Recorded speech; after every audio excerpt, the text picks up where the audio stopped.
Que o inventário demora, você já sabe. Que é um processo complicado, difícil e cheio de problemas, você já sabe.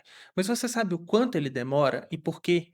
Hoje nós vamos acessar a rede do CNJ, do Conselho Nacional de Justiça, para ver os gráficos de por que o inventário demora, quais são os gargalos, qual é o tempo médio de duração de um inventário e o que você pode fazer para que esse problema não aconteça na sua família.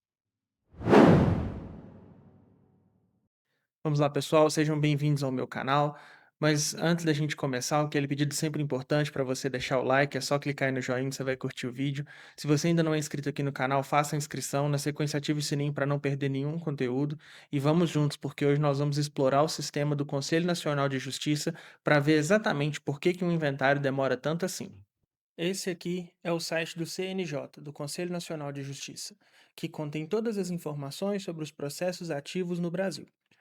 Por que eu trago esse site para nós hoje? Porque a gente vai discutir as ações de sucessão. Nós estamos falando sobre inventário, tempo de demora de inventário, então eu trouxe para vocês o site do CNJ. Eu vou deixar na descrição o link para você explorar depois, acessar, procurar aqui, saber o que você quiser. E aí a gente pega essas informações dos processos por assunto até o dia 30 de junho do ano de 2026. Então, até o dia 30 do mês de junho desse ano. Dos processos novos, dos processos ativos, nós temos mais de 100.000 processos, só de inventário e partilha. Só nessa questão aqui, só na área de sucessões, você tem 135.000 processos ativos, 134.000 na Justiça Estadual, 1.000 nos tribunais superiores e ainda mais alguns poucos na Justiça Federal. Você vê que esse número é estarrecedor, são só de processos novos. Os processos baixados, que são os processos que podem estar baixados tanto por resolução dos tribunais locais, por provimento dos regimentos internos dos tribunais, aguardando alguma providência por parte dos herdeiros, são mais de 108.000 processos, só de inventário, 140.000 processos no geral. A gente pode viver aqui em pendentes, 819.000 processos de inventário, de casos pendentes. Vamos ver aqui os suspensos. Eu mostro para vocês 151.000 processos suspensos, esperando. Então, quando eu mostro para vocês isso aqui, é para vocês entenderem o que que é um inventário verdadeiramente. Olha o tempo médio para um primeiro julgamento. Demora, em média, 1.133 dias, vocês conseguem ver aqui, para o julgamento de um processo de inventário. Na Justiça Estadual, o tempo médio, 1.000 dias. O que que significa? Significa que demora mais ou menos 3 anos. Deixa eu pegar aqui a minha calculadora, para eu não mentir para você, para a gente ver exatamente quanto tempo demora. Mas é uma situação estarrecedora. A gente pega esses 999 dias do tempo médio de julgamento da primeira instância e vamos dividir eles por 365. São 2 anos e 8 meses. São 2 anos e 9 meses quase. Esses 1.100 dias vão passar de 3 anos. Então a gente tem aqui uma situação de um processo que demora demais. Você tem aqui o tempo médio dos processos pendentes. Deixa eu voltar aqui para os processos novos para a gente ver. O tempo médio é de 1.755 dias. 1.755 dias. Não tem como você raciocinar, você colocar isso de uma forma lógica. Não dá. Perceba que nos últimos anos, nós tivemos no ano de 2020 185.000 novos inventários, em 2021 257.000, em 2022 221.000, em 2023, deixa eu ver se a gente consegue esse número aqui. Eu não estou vendo o número. 213.000 em 2024, 211.000 em 2025, 215.000 e esse ano já são 100.000. Então você tem um processo que ele demora, em média, 3 anos e meio para ser resolvido. Esse processo que ele é evitável. E é o que a gente trata aqui no planejamento patrimonial, mas eu trago esses dados para você enxergar que o problema da justiça, o problema da demora, da morosidade da justiça, ele é maior do que a gente imagina. E ele apresenta-se dentro de um inventário, principalmente por causa dessa demora. Essa demora absurda num processo de inventário que atrasa a vida dos herdeiros, que atrasa a vida das pessoas, ela não é causada só por problemas internos da justiça, ela é causada por problemas de pagamento de TCD, de briga entre herdeiros, de dificuldade de venda de imóveis dentro de um inventário. Tudo isso contribui para esse dado aqui, ó. Tempo médio dos pendentes em 30 de junho, 1.897 dias. 1.897 dias, que divididos pelos 365 dias de um ano, são 5 anos. Um processo que começou em 2021, está terminando agora. E aí são 5 anos de uma família com inventário travado, com patrimônio travado, com problema para resolver, que não consegue dar andamento porque está enrolada num processo de inventário. Um processo de inventário que pode ser evitado. E aí, quando eu falo com você de evitar um inventário, é para você ver qual é a vantagem de fato de você não ter que passar por um processo de inventário. Primeiramente, um inventário ele demora demais. Nós já vimos, nós acabamos de ver os gráficos do CNJ. Em segundo lugar, um inventário é muito caro. Presta atenção que eu vou te mostrar. Primeiramente, um inventário tem 8% de ITCMD.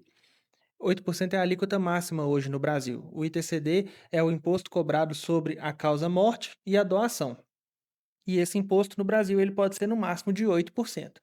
Só que esse máximo, ele é muito baixo.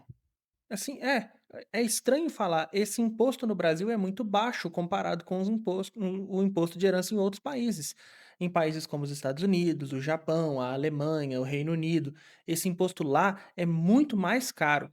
E, inclusive, com relação a essa questão do imposto no Reino Unido, tem uma informação nem um pouco legal, muito triste até para passar para vocês. Olha só, que é a história do Jack Charlton.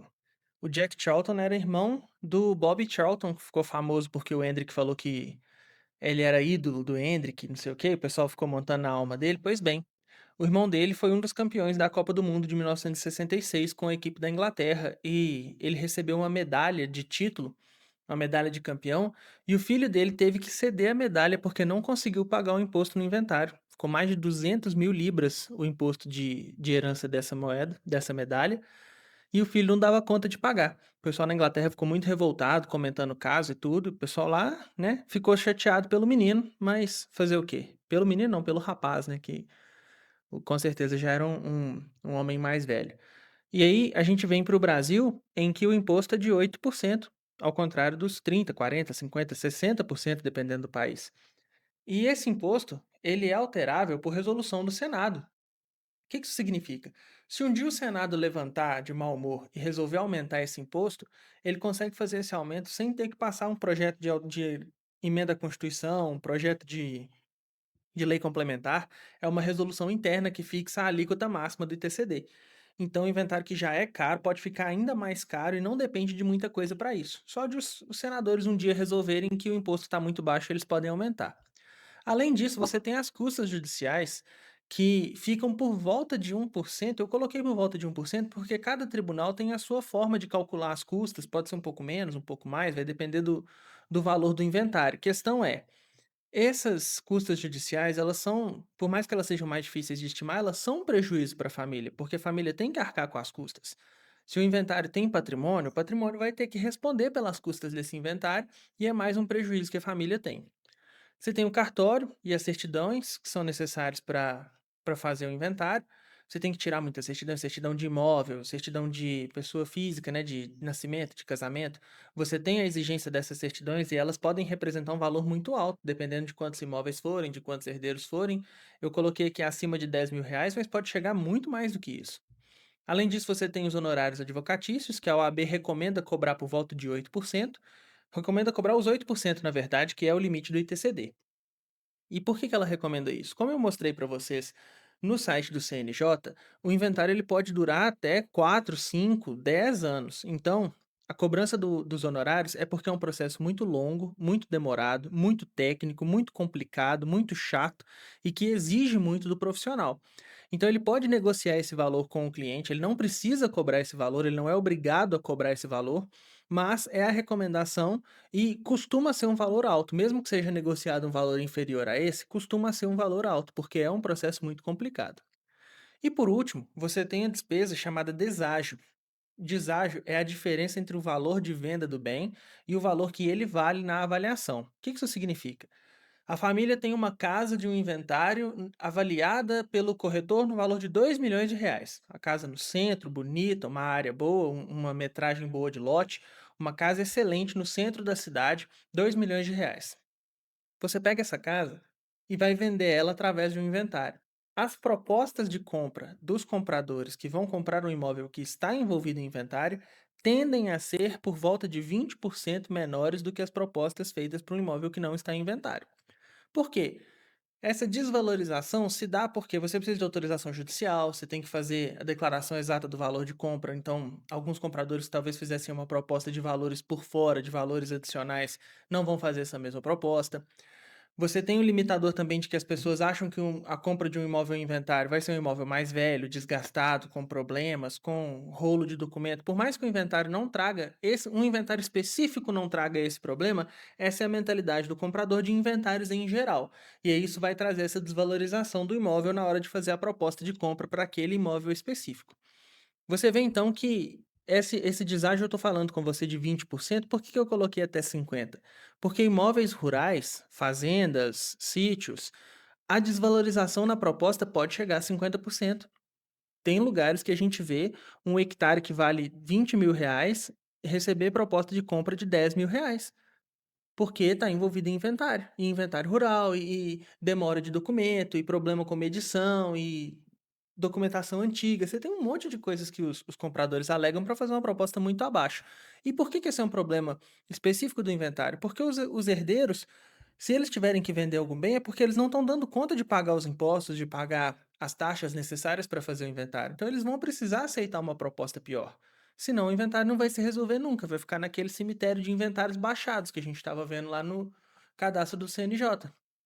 Então, para fazer o inventário funcionar, para resolver, para receber a herança, os herdeiros têm que aceitar uma proposta que pode ser uma proposta muito pior do que o imóvel vale de verdade. Esses números e essas informações e esse gráfico que eu trouxe para você de custos de um inventário é para que você veja que esse processo que o CNJ está nos contando, que tem mais de 210.000 exemplares entre baixados e ativos que estão em distribuição, estão em tramitação no Brasil, ele é um processo muito complicado e ele é um processo muito caro por causa também dessas demandas, por causa desses custos, por causa dos problemas que podem acontecer entre os herdeiros, da dificuldade de encontrar algum deles, da falta de patrimônio líquido da família para conseguir resolver e pagar o imposto e transferir os bens. É um processo muito chato, muito complicado e que pode ser evitado e que deve ser evitado. Francamente, deve ser evitado. A gente tem que agir claramente de forma a proteger o patrimônio da nossa família. E uma das formas de você proteger o patrimônio da sua família é não permitir que ele tenha que passar por um processo de inventário. Um inventário, ele é nocivo, ele é destruidor, ele é prejudicial para o patrimônio de uma família. E a melhor forma de conseguir evitar que isso aconteça não é através de doação, não é através de usufruto. Eu vou fazer um vídeo só sobre isso para poder te explicar o porquê que não é. Mas esquece qualquer alternativa dessa. A melhor forma de fazer isso, de proteger a sua família desse problema, é um planejamento patrimonial. E esse planejamento patrimonial é feito através de uma holding, um sistema de células que é feito para ser dono de patrimônio. Ele é a melhor organização, ele vai buscar sempre a melhor tributação, ele oferece mais segurança, mais tranquilidade, mais opções para a família e ele evita esses problemas que nós vimos, esses custos, essas dores e esses mais de 1.700 dias de duração de um processo de inventário. Se você quer fazer o planejamento da sua família e evitar que vocês tenham que passar por um processo de inventário do patrimônio de vocês em qualquer momento, tem um link na descrição para você marcar a reunião comigo e nós começarmos a constituir a holding da sua família, que vai proteger vocês, vai colocar vocês no melhor caminho, vai dar vocês a melhor alternativa tributária possível e vai fazer com que o seu patrimônio fique protegido desse moedor de patrimônio, desse destruidor de patrimônio chamado inventário. A você que ficou até o final, meu muito obrigado. Inscreva-se no canal para acompanhar os próximos vídeos. Não deixe de curtir e comenta aqui se você sabia o que é o inventário, quanto tempo demora, ou se as informações desse vídeo foram uma surpresa para você. Fiquem todos com Deus e até o próximo vídeo.